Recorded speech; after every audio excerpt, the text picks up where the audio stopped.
আজকে আমরা দেখবো হচ্ছে কিভাবে আমরা ডেসিমাল সংখ্যাকে বাইনারি সংখ্যায় কনভার্ট করতে পারি। আসলে সবার প্রথম আমরা একটি ডেসিমাল সংখ্যা নেই, ধরো আমরা এক্সাম্পল হিসাবে 25 নিলাম। 25 কি সংখ্যা? 25 এক ডেসিমাল সংখ্যা, এটাকে আমরা বাইনারি সংখ্যায় কনভার্ট করব। তাহলে আমাদের কাজ কি? আমরা জানি যে ডেসিমাল সংখ্যার বেজ হচ্ছে 10 আর বাইনারি সংখ্যার বেজ হচ্ছে 2। আমাদের যে প্রতি যে ডেসিমাল সংখ্যাটা আছে ওইটাকে আমাদের বাইনারির বেজ দ্বারা ভাগ করতে হবে। যদি আমি বাইনারির বেজ দ্বারা সংখ্যাটাকে ভাগ করি, আমাদের ভাগফল আসে 12, ভাগশেষ আসে কত? 1। ভাগশেষটা আমরা একটু দূরে লিখবো। তারপরে যে ভাগফলটা আছে ওইটাকে আবার বাইনারির বেজ দ্বারা ভাগ করতে হবে। যদি এটাকে আমি 2 দ্বারা ভাগ করে আমাদের ভাগফল কত আসবে? ভাগফল আসবে 6, ভাগশেষ আসবে 0। তারপরে যদি এই 6 কে আবার যদি আমি 2 দ্বারা ভাগ করি, ভাগফল আসবে 3, ভাগশেষ আসবে 0। 3 কে যদি আমি 2 দ্বারা ভাগ করি, আমাদের ভাগফল আসবে 1, ভাগশেষ আসবে 1। এই 1 কে যদি আবার আমি 2 দ্বারা ভাগ করি, আমাদের ভাগফল আসবে 0, ভাগশেষ আসবে 1। এখন আমাদের কথা হচ্ছে আমরা এই ভাগটা কতক্ষণ পর্যন্ত কন্টিনিউ করব? যতক্ষণ না পর্যন্ত আমাদের ভাগফল 0 হয় ততক্ষণ পর্যন্ত আমাদের ভাগটা এভাবে কন্টিনিউ করে যেতে হবে। যখন আমাদের ভাগফল 0 আসছে তখন আমাদের কাজ শেষ। এখন আমার কাজ হচ্ছে আমাদের যে ভাগশেষগুলো আছে, ভাগশেষগুলো শেষ থেকে শুরু পর্যন্ত আমরা পরপর লিখে দিলে যে সংখ্যাটা পাবো তাই হচ্ছে আমাদের ওই কাঙ্ক্ষিত বাইনারি সংখ্যাটা। এর মানে আমাদের যে সংখ্যাটা ডেসিমালে ছিল 25, তার ইকুইভ্যালেন্ট বাইনারি ভ্যালু হচ্ছে 11001। আশা করি তোমরা এটা বুঝতে পারছো। এখন দেখো, এইভাবে আমরা ভাগ করে ম্যাথ করতে পারি, কিন্তু আমরা চাইলে একটা শর্টকাট টেকনিক ইউজ করার মাধ্যমে যে কোনো ডেসিমাল সংখ্যাকে বাইনারি সংখ্যায় কনভার্ট করতে পারি। আচ্ছা, তাহলে এখন আমরা ওই শর্টকাট টেকনিকটা দেখি। দেখো, শর্টকাট টেকনিক করার আগে আমাদের আগে এই জিনিসটা লিখে নিতে হবে। 1, 2, 4, 8, 16, 32, 64, 128।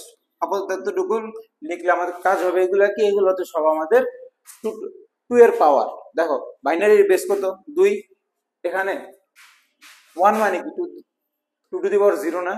2 মানে 2 টু দি পাওয়ার 1, 2 স্কয়ার, তারপর 2 cube, 2 to the power 4, 2 to the power 5, 2 to the power 6, 2 to the power 7। Just এটা হচ্ছে আমাদের যে 2 ছিল বাইনারি বেস, ওটার পাওয়ার 0 থেকে জাস্ট আমরা বৃদ্ধি পেলাম। এটা আমাদের জানার দরকার নেই, আমাদের জাস্ট এটা জানলে হবে। 1, 1 এর পরে 2, 2 এর পরে 4, 4 এর পরে 8, 8 এর পরে 16, 16 এর পরে 32, 32 এর পরে 64, তারপরে 128। এতটুকু আপাতত জানলে হবে। এখন দেখো, আমাদের কোন সংখ্যা বের করতে হইতো? 25। 25 ছিল আমাদের ডেসিমাল নাম্বার। ওটা থেকে আমরা তোমার কি করব? এর ইকুইভ্যালেন্ট বাইনারি নাম্বারটা আমরা বের করতাম। তাহলে এখন আমাদের কি করতে হবে? দেখো, 25 এখন আমাদের এখানে যোগ করার মাধ্যমে 25 বানানোর ট্রাই করতে হবে। আসলে আমরা এখানে 25 বানানোর ট্রাই করি। 16, 16 সাথে আমার 8 যোগ করলে হয় কত? 24। 24 এর সাথে যদি আমি এই 1 যোগ করি তাহলে হবে 25। তাহলে দেখো, আমরা কোন কোন সংখ্যাগুলো এখানে যোগ করলাম। যে যে সংখ্যাগুলো আমরা যোগ করছি তার নিচে আমরা দিব 1, আর যাদের আমরা যোগ করি নাই তাদের আমরা দিব 0। এবং আগের সংখ্যাগুলো তার শূন্য বসানোর দরকার নেই, কারণ আমরা জানি যে কোনো সংখ্যার প্রথমে আমার যতগুলো শূন্য থাকে তা কি আমার ভ্যালুলেস।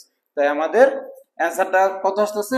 11001। এখন দেখো, আমরা একটা শর্টকাট টেকনিক মাধ্যমে ব্যবহার করার মাধ্যমে যে মানটা বের করছি। এখন আসুন দেখো, আমরা যে আগের যে ম্যাথটা করছিলাম ওখানে আমার সেম আনসার আসছে কিনা। দেখো, আমরা যখন ভাগ ভাগ পদ্ধতিতে করছিলাম তখন আমাদের অ্যান্সার আসছিল 11001। এখন যেহেতু আমরা এই শর্টকাট টেকনিক ইউজ করলাম, এখানে আমাদের অ্যান্সার কত আসছে? 11001। তাহলে আসো এখন আমরা আরেকটা एग्जांपल দেখি। ধরো আমরা একটা তোমার সংখ্যা নেই, কত নেওয়া যায়? ধরো 100 নিলাম। আমরা 100 বাইনারি বের করব। 100 কে আমরা সবার প্রথমে কি 2 দ্বারা ভাগ করব।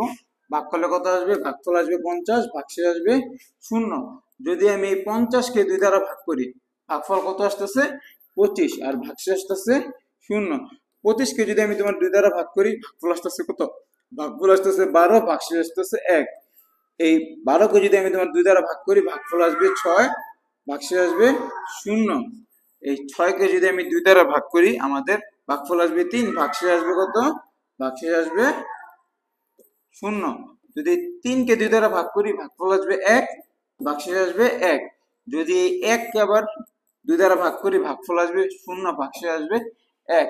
তাহলে যেহেতু আমাদের ভাগফল শূন্য এসে পড়ছে, আমাদের কাজ এখানে শেষ। এখন আমাদের কাজ কি? কাজ হচ্ছে শুধু নিচের থেকে সংখ্যাগুলোকে পরপর লিখে দিলে আমরা ডেসিমাল থেকে বাইনারি সংখ্যাটা পেয়ে যাব। তাহলে আমাদের অ্যান্সারটা কত হলো? 11000100। এটা হচ্ছে আমাদের যে 100 ডেসিমাল সংখ্যা ছিল তার ইকুইভ্যালেন্ট বাইনারি নাম্বার। আসো এখন আমরা শর্টকাট টেকনিক ইউজ করার মাধ্যমে ম্যাথটা করার ট্রাই করি।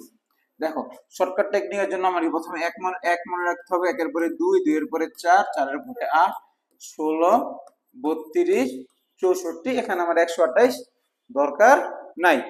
এখন দেখো আমরা কিভাবে 100 পেতে পারি। দেখো, 64 আর 32 যোগ করো, কত আসে? 96 আসে।